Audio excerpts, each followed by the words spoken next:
The subject of this, the 14th podcast, has a name which is in fact a pun and an oxymoron. Welcome to English Sovereigns.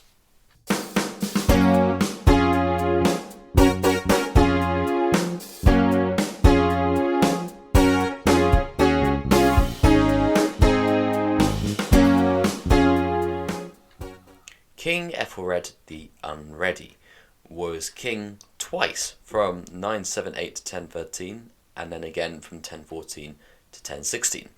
As I mentioned in the introduction, his name is in fact a pun. Aethelred in Old English meaning noble counsel or well advised, whilst the unready does not in fact mean he just wasn't ready, although that would actually be quite apt in his reign as we'll find out.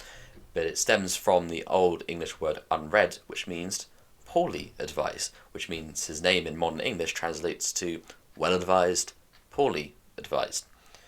That's perhaps quite a good summary again of how his reign went, for disasters sort of struck during his reign for the House of Wessex. Aethelred was only about 12 when he succeeded his brother Edward as king, so his mother Elfrith was essentially acting as regent until about the year 984 when he reached his maturity. Unfortunately for Aethelred, his reign coincided with a reignition of Danish raids along the coast of southern England, aided and abetted by the Kingdom of Normandy, which, if you know your history, is where William the Conqueror came from.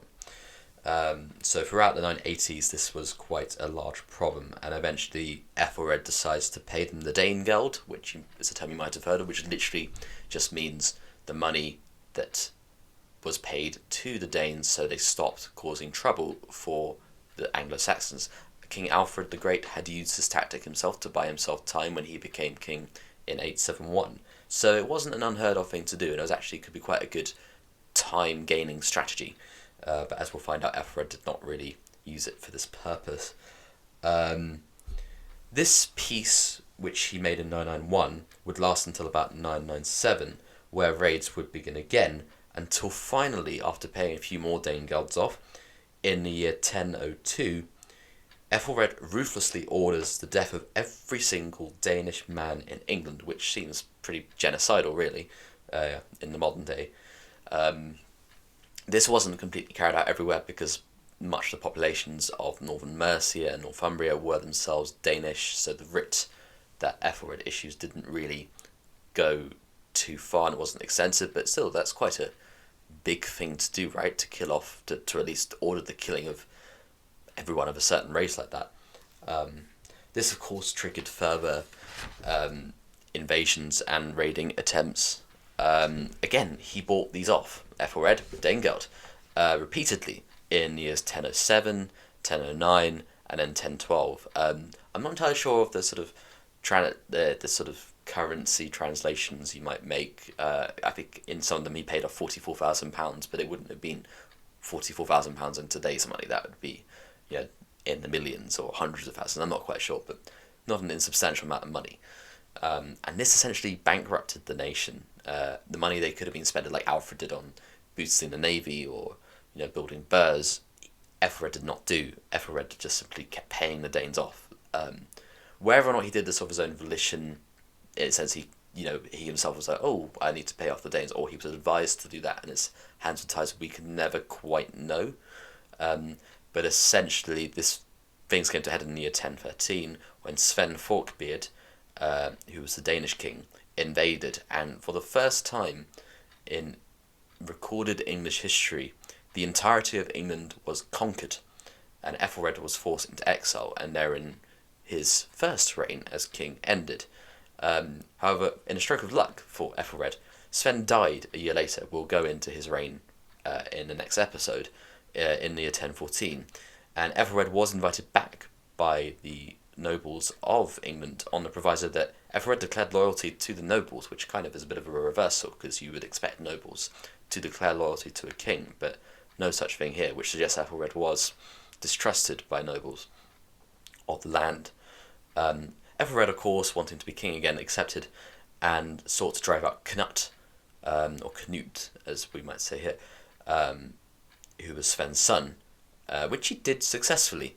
But unfortunately, Ethelred's problems would only get worse from here. Canute returned in 1016 with an army to find that Edmund, who was Ethelred's son, was revolting, and this allowed Canute to invade the rest of the country and shore up his position. Ethelred himself dies, we don't know quite how, in April 1016. I don't think he was fighting a battle, it might have been just of old age, because he had reigned, I think, for 37 years altogether. That may be wrong by a couple of years, my maths isn't all that great. But yeah, his death a second time led his son Edmund to briefly succeed him. Again, we'll go into that reign after Sven's. Aside from the Danes becoming a threat again, Ethelred did reform the coinage, so that was good, wasn't it? The quality of the coinage increased, which showed that there was a degree of prosperity coming on during his reign, and that, at least for some parts of it, his reign was quite prosperous. Yes, so he also potentially could claim to have prototyped a concept of the grand jury that we have nowadays, where 12 people stand to pass judgment. Although it may have just been he consolidated the custom in law, which had existed, and the custom may have itself come from Francia or Scandinavia, we don't quite know. But he can certainly claim to have furthered the concept, or at least consolidated it. Yes, so if we go back to his title, or his epithet rather, Aethelred the Unready, all the sources are ex post facto, i.e. they are retrospective, and they comment on his reign after his reign ended. So, example, the pun of his name was only invented in the 1180s, which is perhaps a little bit unfair, because there are no sources from his reign that survive which could directly tell us. And the Anglo-Saxon Chronicle, which was written about 15 years after he died, is very much what's called deterministic about it. They're like, oh, well, the Danes were always destined to invade successfully, Ethelred was always destined to be a terrible king, and England was always destined to fall to Danish hands, which is, not really all that circumspect, really. Ethelred must have had some things, there must be some bits of his character that they might have neglected to mention. We don't know, so we are forced to go on the ex post facto sources. Whether or not he was ill-advised or it was him, therefore we cannot quite know, therefore it's slightly harder to render any kind of assessment on him. But what we do know is that he must have sanctioned those Danegeld payments, and therefore that mustn't have been too good for him and House of Wessex, or his reputation that we have nowadays. I did actually forget to mention, in the year 991 itself, perhaps one of the reasons why Ethelred was inclined to pay the Danes as much as he did was that he, or at least one of his ealdormen, lost at the Battle of Malden in Kent, I think it is, or Essex, to quite a large Danish force that was invading. So maybe Ethelred had a feeling that the Anglo-Saxon forces weren't quite up to the trick of fighting off the Danes. So that might have been a reason. So yeah, Ethelred's reign cannot really be considered to be a success. And yes, his government clearly did fail to, ultimately they got dislodged from their power. And Ethelred was probably lucky to escape with his life in 1013 when Sven invaded. So Ethelred cannot really be called a successful king, unfortunately for him.